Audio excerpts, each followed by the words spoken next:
Chronicles TV on air.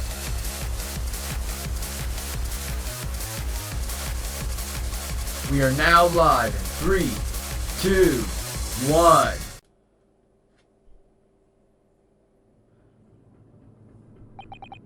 Why did you tell us now, Miss Pavlova? Tell us exactly what happened last night.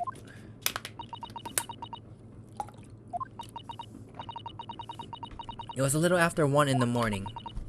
It was so late, but I hadn't had time to feed Darka, so I gave her some food. And then all of a sudden, she scratched me and jumped out of my hands.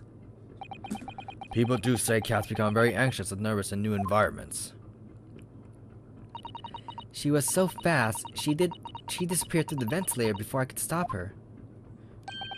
And that is how you acquired the rather nasty wound on your back of your hand, I take it? Yes. And I had read the rules on the wall. I knew that I was not allowed Darker with me. Yes, modern science suggests that animals can carry infectious disease. It's precaution, really. Bubonic plague! So I listened and listened, trying to hear if there was some noise in the next cabin.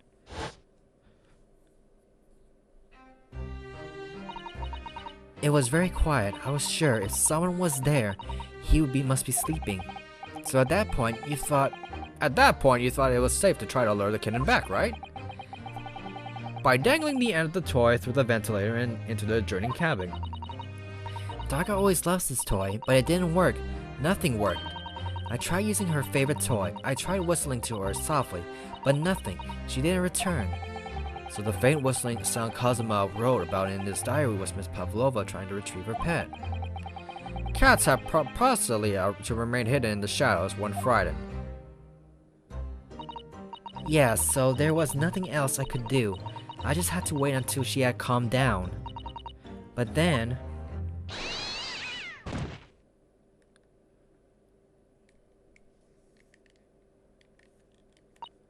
I nearly passed out with shock.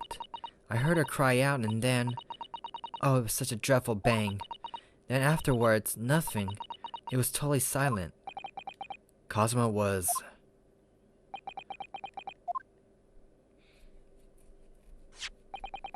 From the appearance of the brown mark on the floor, it seems likely that what you heard was the victim stepping on the glass bell and tripping up. The SS Bureau is a large vessel, but even she can pitch and roll violently without warning. And Mr. Osoki was already off balance as a result of the ship lurching when the kitten got under his feet. The combination of unfortunate factors could easily have caused him to fall over.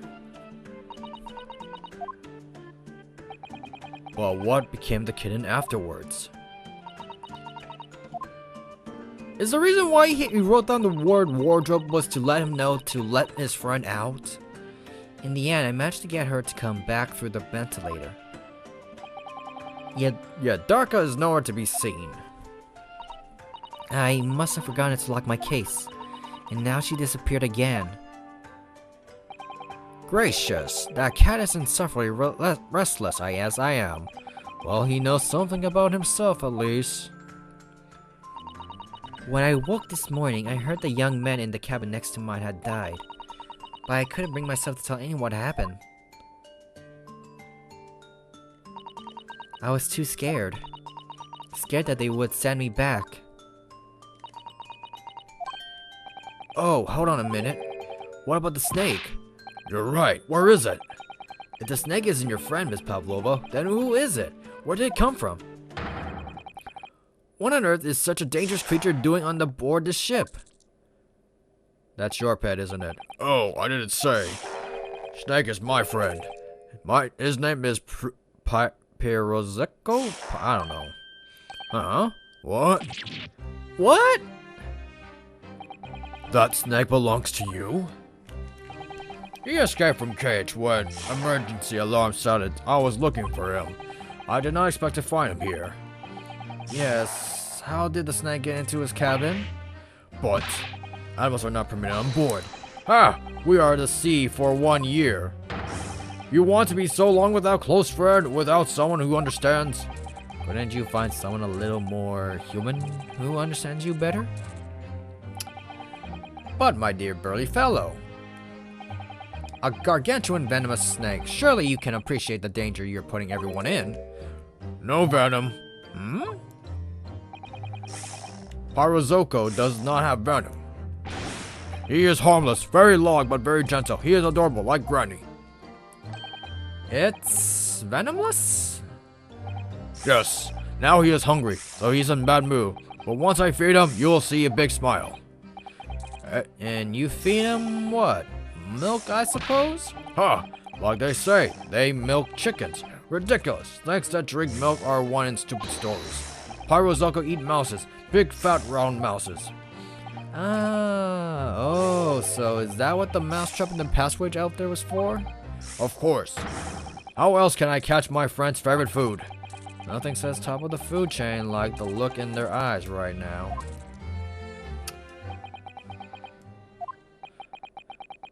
It refuses to drink milk. It can't whistle, it can't climb up bell cord, and it's not even venomous. How the deuce did something so imp land a starring role? It's not my fault. I do not make up stories. My Pyrozoko has nothing to do with this incident. So that's what happened. That's the truth behind my best friend's tragic death. And the reason why he wrote out the freaking ink was to let him know that there was someone in there. But they misinterpreted what the message meant.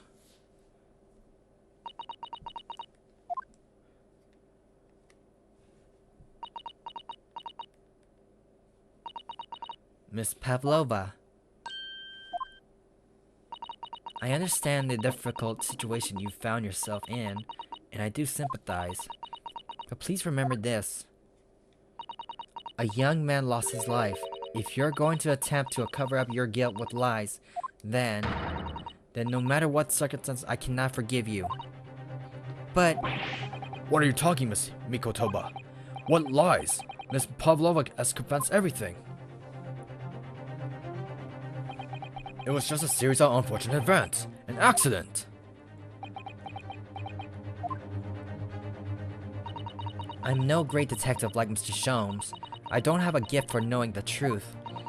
But even I can see that was not the truth. Don't you agree, Mr. Naruhodo? To be perfectly honest, yes. There's a discrepancy in Miss Pavlova's story, I'm sure of it. I just can't quite put my finger on it. I confess, I was intending to let Scotland Yard deal with any outstanding issues on this matter. Oh? I am only present here for a very specific reason. The truth is, you, Mr. Naruhodo, are simply a distraction. A distraction? I do hope you've not been finding your shackles too uncomfortable. Not again! When did he do that?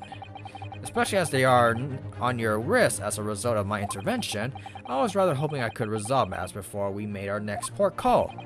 You were Mr. Sholmes? Yes, but I overlooked one important detail. That the diseased young man was a very close companion of yours. Was he not? Yes. Kazuma was my closest friend. I owe him my freedom even. In that case, we must follow this to its conclusion. No further instructions. You must uncover the real truth here, Mr. Naruhodo. Yes, whatever that may be. The key to this is the discrepancy in Miss Pavlova's story, I'm sure. If I can chase that down, maybe the truth will become clear. The truth about how you really died. About how the scene in your cabin really came to be. Alright, I'll see what I can do. Excellent. Thank you, Mr. Naruhodo. So then, shall we begin? Yes. What we should ponder first? It's the victim who lost his life in the cabin that was bolted shut from the inside. Was that truly an unfortunate accident? Or was in fact no accident at all? That is what we must establish in the first instance. Well, if we already established it, haven't we? Wrong voice. The man tripped over the kitten that had climbed into his cabin via the ventilator. Tragic, yes, but still an accident. Excuse me. Wait, let's just take a step back. It doesn't make sense if that's really what happened. I'm going to have to ask you to spell it out for me, I'm afraid. Yes, it's starting to take shape now. There's a clear contradiction between the facts, this Pavlova story here. The evidence is right there in Kazuma's cabin. It's undeniable. Am I down to one? His death couldn't possibly have been a mere accident. Really? Let us show our hand, Mr. Naruhodo. Time to present the evidence. Oh, I'm back to this. Thank you. The evidence that proves unequivocally that the victim's death was no mere accident.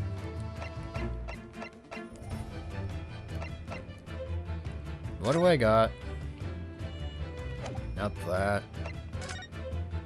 Damage to the cervical vertebrae resulting in instant death. The victim's neck was almost certainly broken. As a result, a strong blow to the air. No obvious external injuries or traces of poison.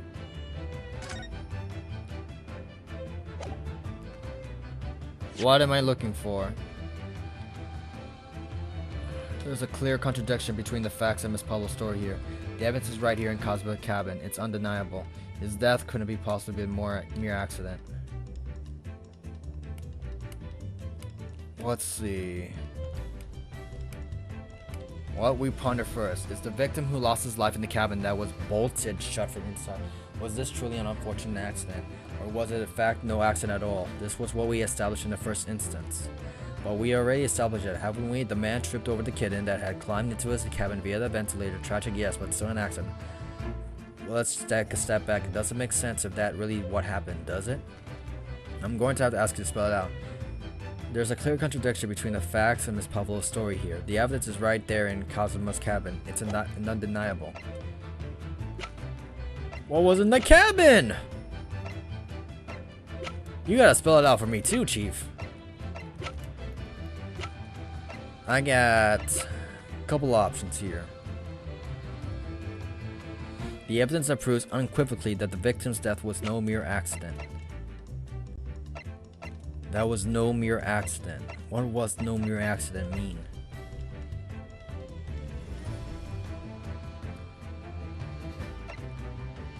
A piece of a small glass object and what looks like a scuff mark made by Kazuma's shoes were found by his victim's body. I can hear a faint whistling sound. What looks like some sort of speckled bed is dangling from the ventilator grill.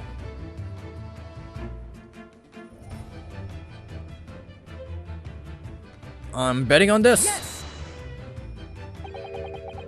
Nope, that's not it. Nope. Okay, next. Then what we should be looking for if it's one or two things. Either the absence of something you would expect to find at the scene of the accident, or the presence of something you wouldn't. Most competently put, my dear madam.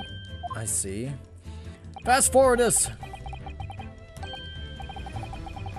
Next.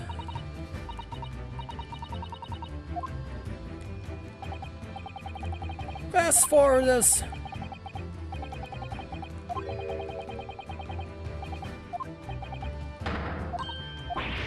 Next.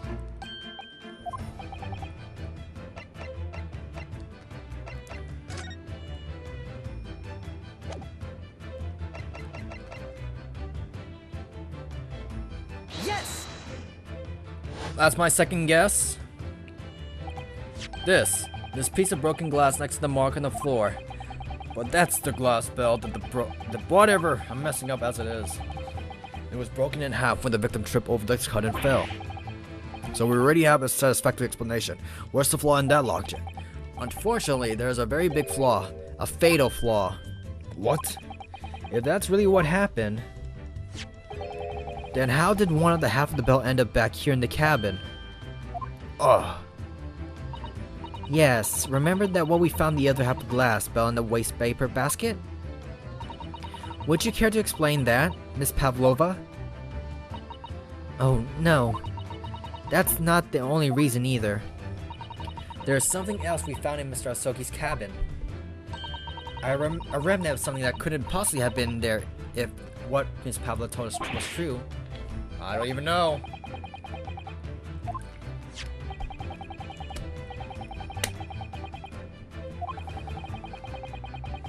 There was no accident. In other words,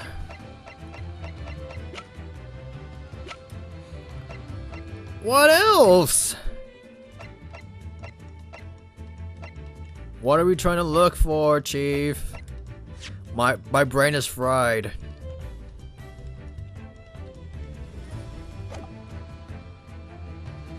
If what she said was true. I have no recollection of what she said.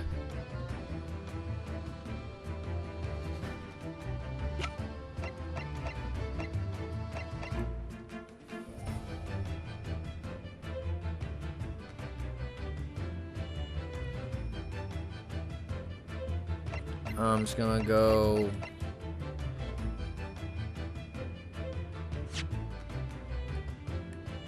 Let's see. We found in Mr. Osoki's cabin a remnant of something that couldn't possibly have been there if that was Miss Pavlova's told us was true. What was it? What did we see? That shouldn't be there.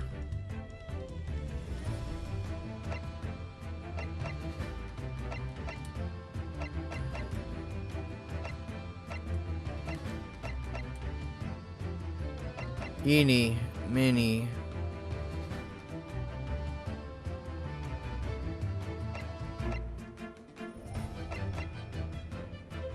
I'm lost for words, so I'm just gonna press this again and get a freaking bad thing. Same thing again? Yep. I saw that one coming. Yeah, I can't think at this point anymore. My brain's fried. Just beat it through, Chief.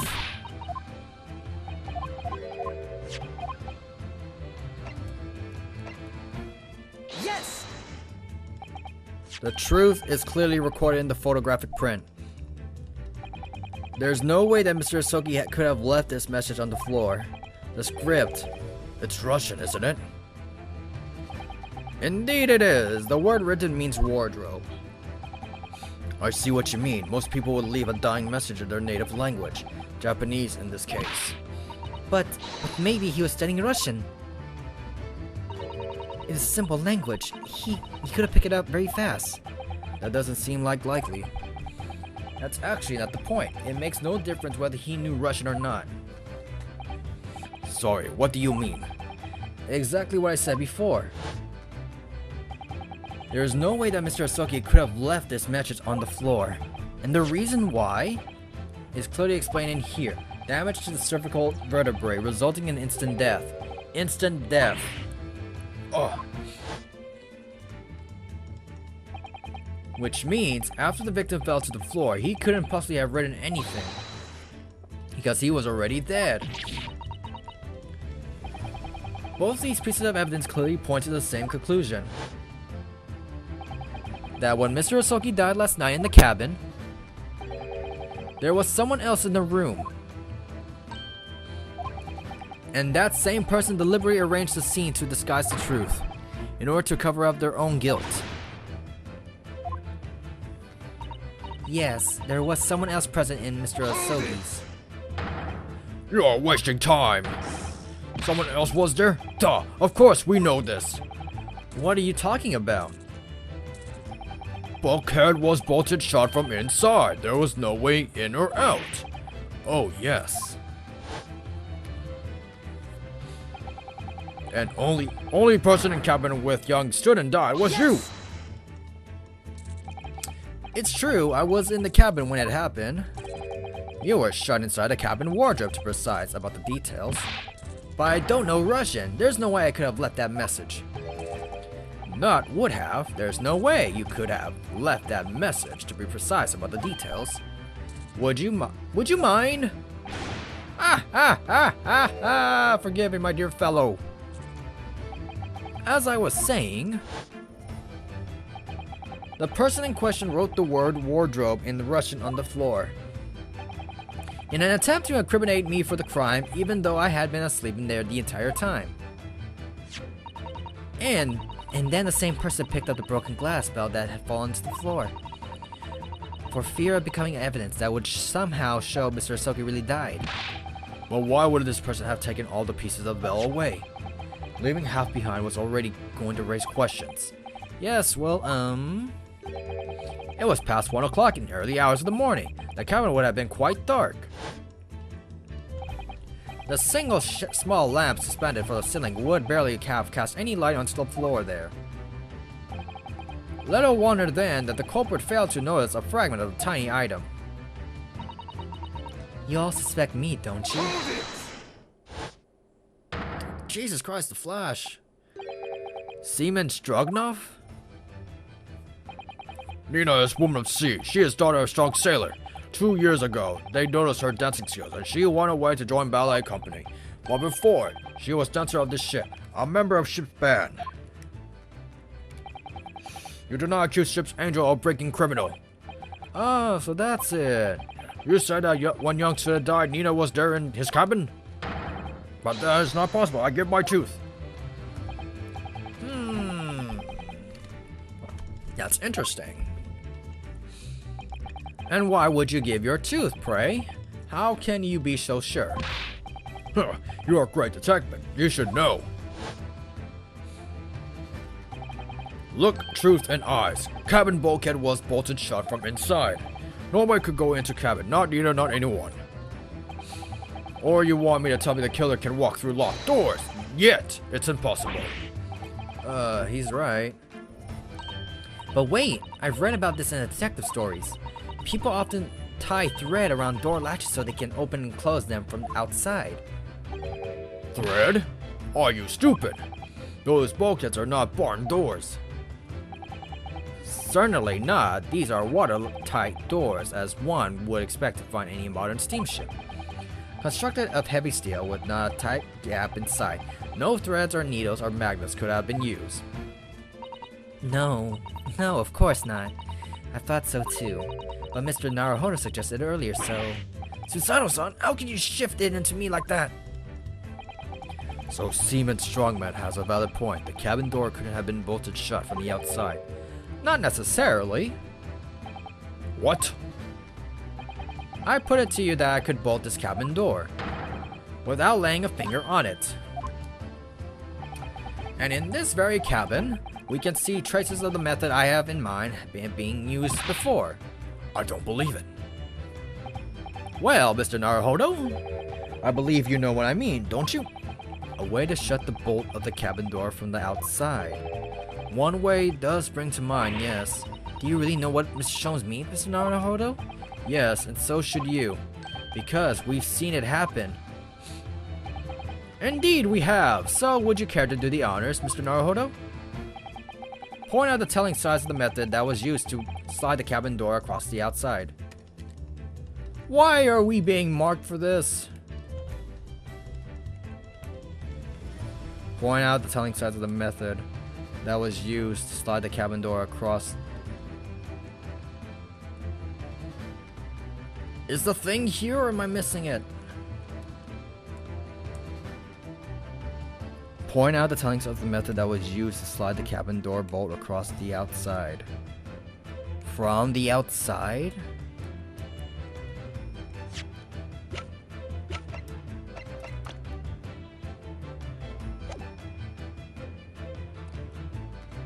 And we cannot move anything else?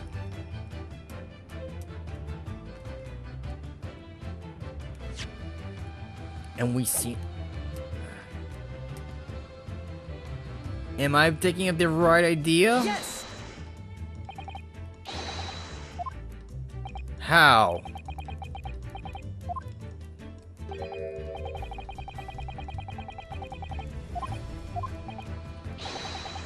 Oh, come on. Did you really need to say truly dismal? Surely it can't really be possible to make the bolt slide without touching it at all, can it? I'm sure that it is. Something in the back of my mind tells me so. and so should you, because we've seen it happen.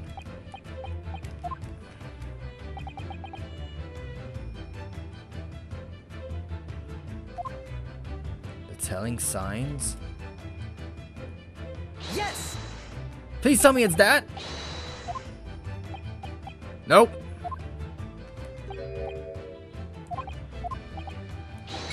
Because the first thing that comes to my mind is the alarm.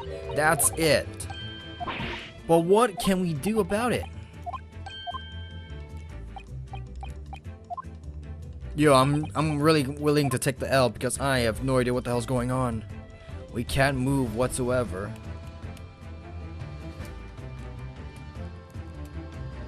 Because that's a warning.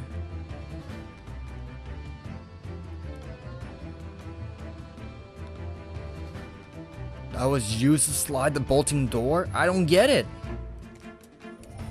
We've seen it for ourselves. What does that mean?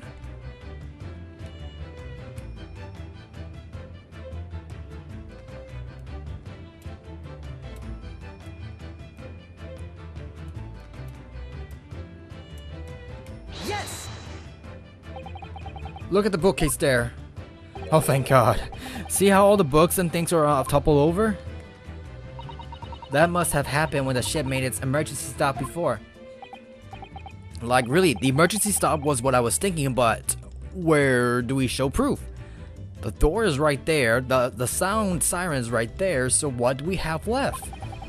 When the engines are thrown into reverse, a violent jolt goes across the entire ship. Any small objects that aren't fastened down are bound to fall over. I believe... yes, it's what is known as the force of inertia, acting as on the objects. Is there anything Susato-san doesn't know? Or that isn't in our book, at least? Well, whatever it's called, the same force that pushed over the books on the bookcase also made something else in the cabin move. The bolt on the cabin door. It was very obvious just after the emergency stop that the ship made earlier. We had come into this cabin not long before and we hadn't bolted the door. But then...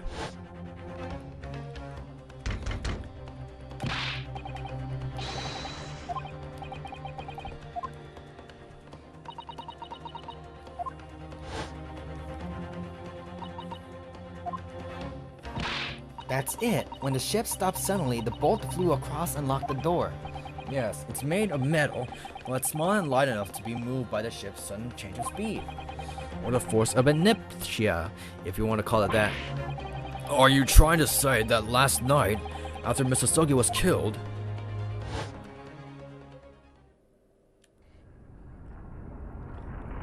Yep. And that's why everyone's head is spinning.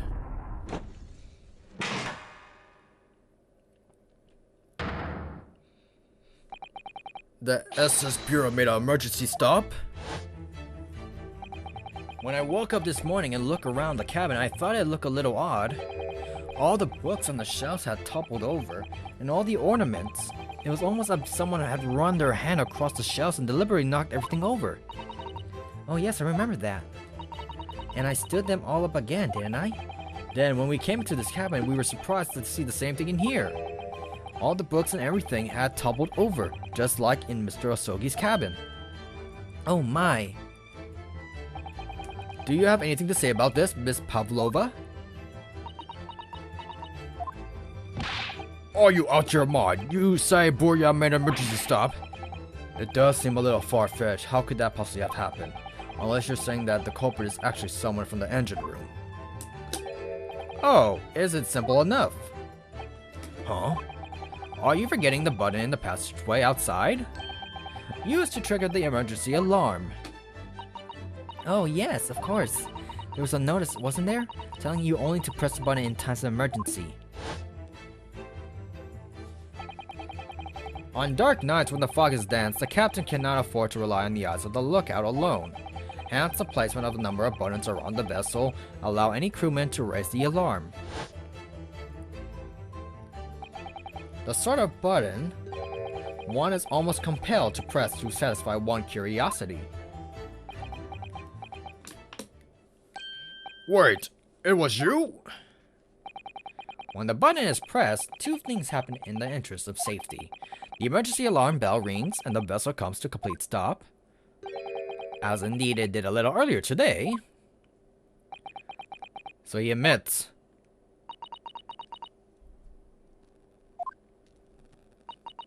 Mr. Sholmes, surely it wasn't you who... As I always say, a button has but one purpose in life. So be pressed, whatever the occasion. He sounds almost proud of himself. How dare you mess with ship? I report you to Captain. You are in much trouble now. Now, I'm sure all that can wait until later. Let us not overlook the fact that we have learnt a valuable lesson.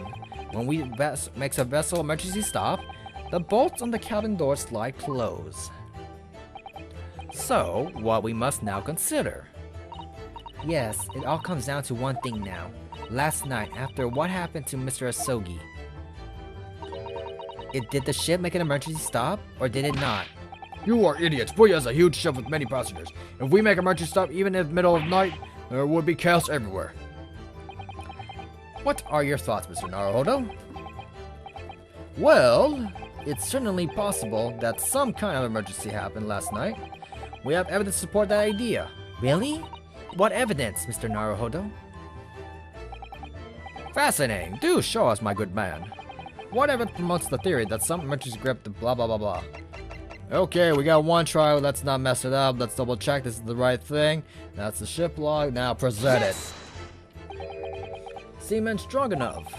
It's your duty to patrol the first class area of the ship. Is that right? Duh, that is correct. Why? And the ship's log here. This would be where you record the details of your duties. What are you doing with that? That is mine.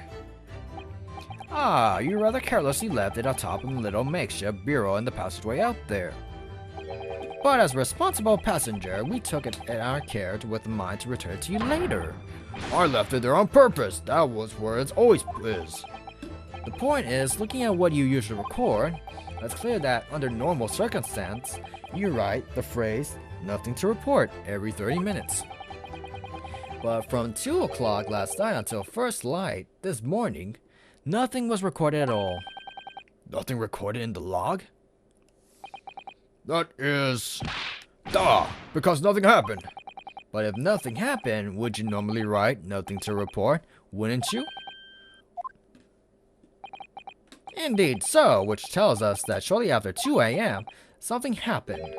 Here aboard the SS Burya. Something suffocating significant to make you forget to fill in the ship's log, in fact.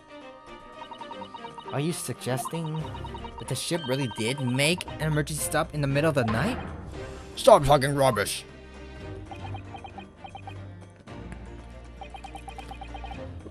If I'm perfectly honest, I find that hard to believe myself.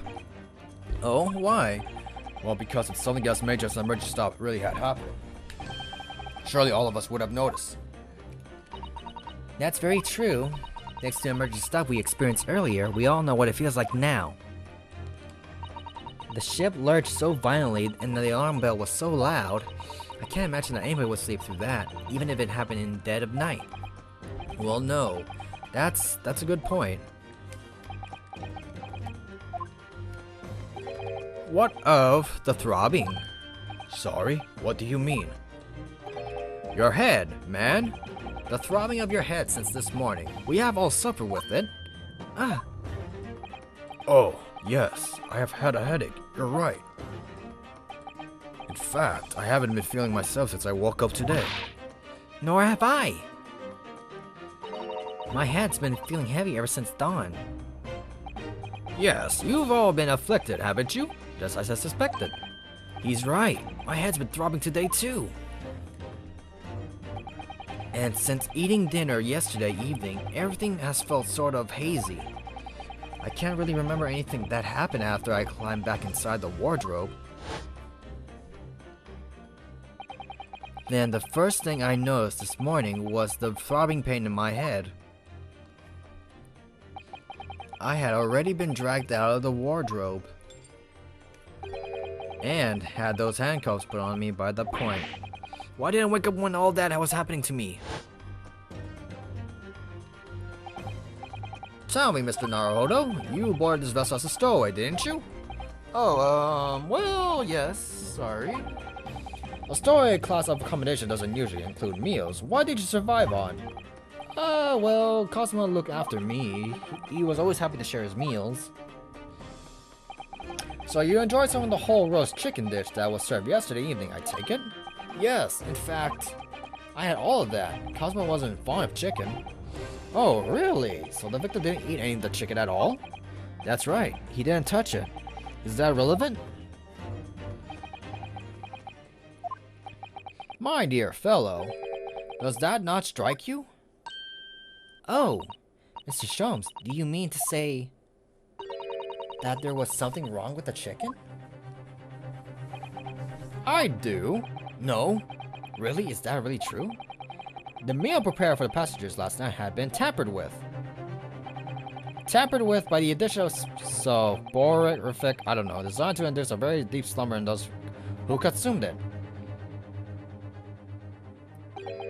A sleeping drug? Do you mean whoever did this sliced every meal with a sleeping drug so no one would notice the ship's emergency stop? Mr. Naruhodo, of course that's not what Mr. Sholmes means. What a far-fetched idea. Precisely.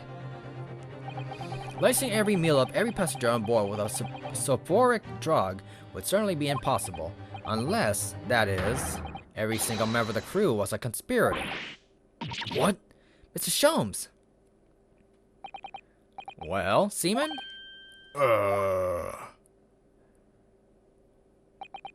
I'm sorry to say that any deception in this matter will get you nowhere. If you refuse to talk, there would have to be an inquiry made through the shipping company, of course. And were that to happen, every member of the crew and the captain himself would be hauled over the coals for aiding and abetting a renegade. The renegade being her? Please, no more. I will tell everything. I cannot make problems like this for everyone anymore. These crewmen are your former comrades, I believe. Yes, so when I decided to run away, I asked them to help me. We all agreed to help, everyone together. She threw away everything, her fame in the ballet, Mother Russia. We wanted to help our angel. I don't believe it. You are right. We put sleeping drug in chicken last night. Yes, I remember now. I did notice chewing up on a lump of something strange and bitter at one point. Duh! We could not make all drug. How do you say? Dissolve? Talk about heavy seasoning. At midnight, in waters near Shanghai, we brought our angel on board. She was helped by comrade on shore with small fishing boat.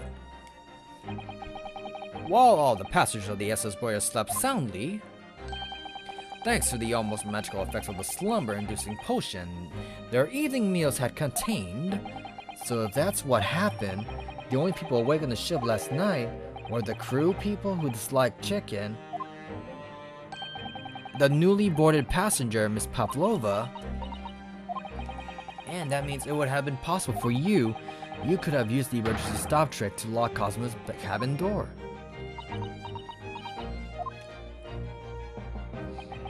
But how does that make sense? Surely every cabin door would have been ended up locked in the case. There would have been complete chaos. Oh, I wouldn't say so. What? Ah, of course. Just like us, all the other passengers would have eaten their evening meal of chicken in their cabins, after which they would have been overwhelmed by their tiredness because of the sleeping drug.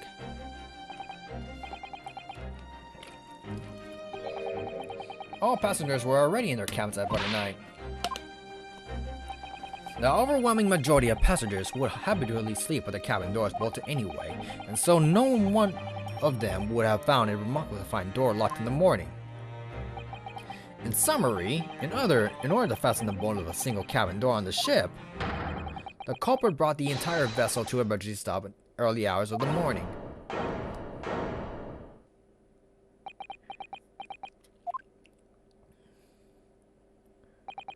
You have talked long time and said many things.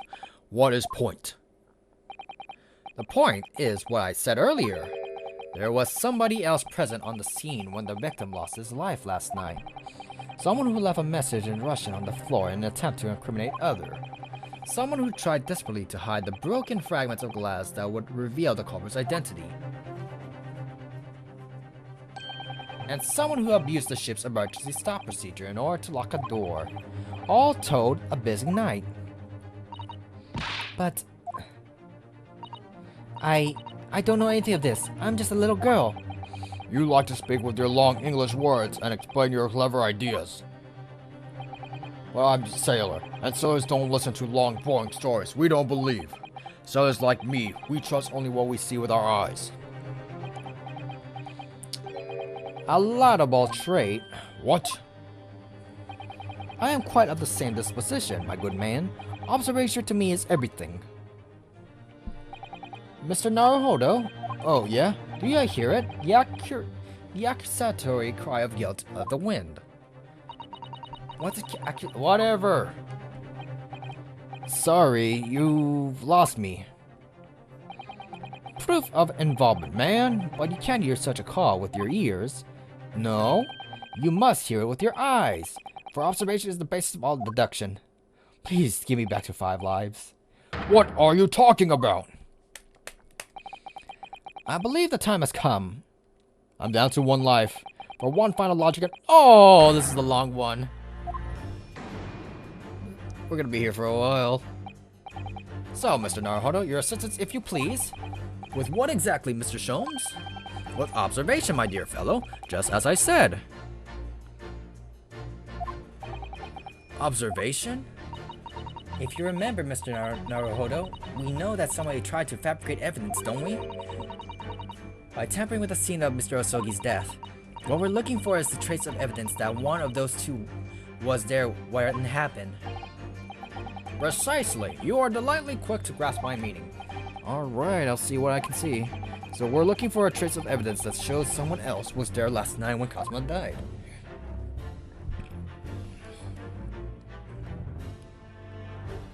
What are we looking? Yo. What's this?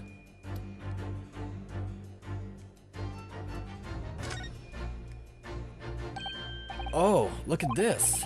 It's some kind of stain in an unusual place. Yes, you're right. It looks like ink, if I'm not mistaken. Ink. And look at the color, too. It's clear where this came from. Is there anything else I want to suggest? No? Yo, can I just, like, chill for a bit? What's with the ear? That ear, though. Oh, well. Can I go back to the scene of the cry? Present! Yes!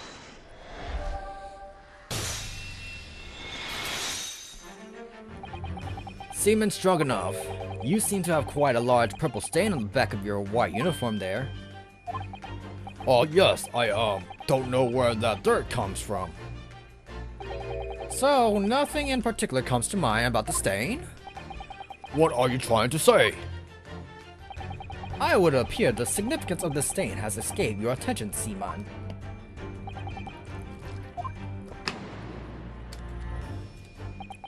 It's a very large purple stain on the back of the seaman, Stroganoff's uniform, and I think one made it clear. Indeed it is. So, Mr. Naruhodo, present the evidence that proves it. My pleasure. Alright then, the evidence that proves that what stain on the back of Seaman Stroganoff really is... this. Yes!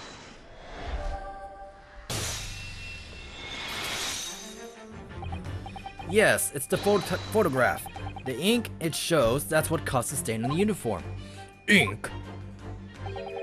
A rather unusual color of ink. Purple. Oh! Ah, the penny drops. At last. Now you see the significance. The Russian word on the floor next to the victim's body was written in purple ink. the stain in the back of your uniform is ink of exactly the same color. Oh my god, the flashes. If the ink had been dried, it could have been possibly have stained your uniform that way. Which means you must have been present in the cabin, moments immediately after the ink was split. Alright, yes. It was me. I did it. Everything. Let me just do this. I know the flash is always a thing, but can I press the option button? Because I'm getting tired of these freaking screen flashes. I'm really getting tired of that. But I pressed button to make Booyah to emergency stop and bolt cabin door shut. I did everything so no one could suspect our angel. Biff, please. Don't worry, Angel. Let me do the talking, alright? It was after 1 in the morning. I was on duty patrolling passageway. Then our angel came to me. She was white like sheet. I thought I turned off the flash! Oh, I don't want to know anymore. Biff, please, you must help me. I went with her. The door to cabin number 1 was open. When I looked inside, I saw a student boy on floor. What happened here? Please, don't tell anyone. My little one. My little furry friend. Everything that happened in cabin is like Angel told you.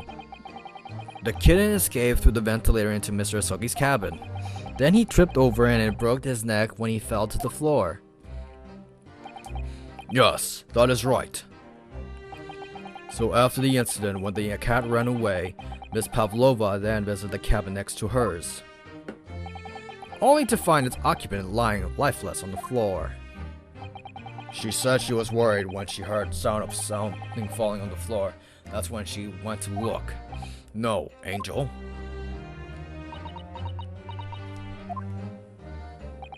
The door was not locked, so she opened to look, and you already know what happened after. There's just one thing, if you wouldn't mind. What? When you went to Mr. Osoki's cabin, Miss Pavlova, was he already dead? Why? I already told you! When Nina opened the door of the student's cabin and looked inside, I was asking Miss Pavlova. Well, Miss Pavlova? Da. Oh. Yes, that is right. I saw him. It was dark, and he was wearing black, but he was on the floor, not moving. I was scared.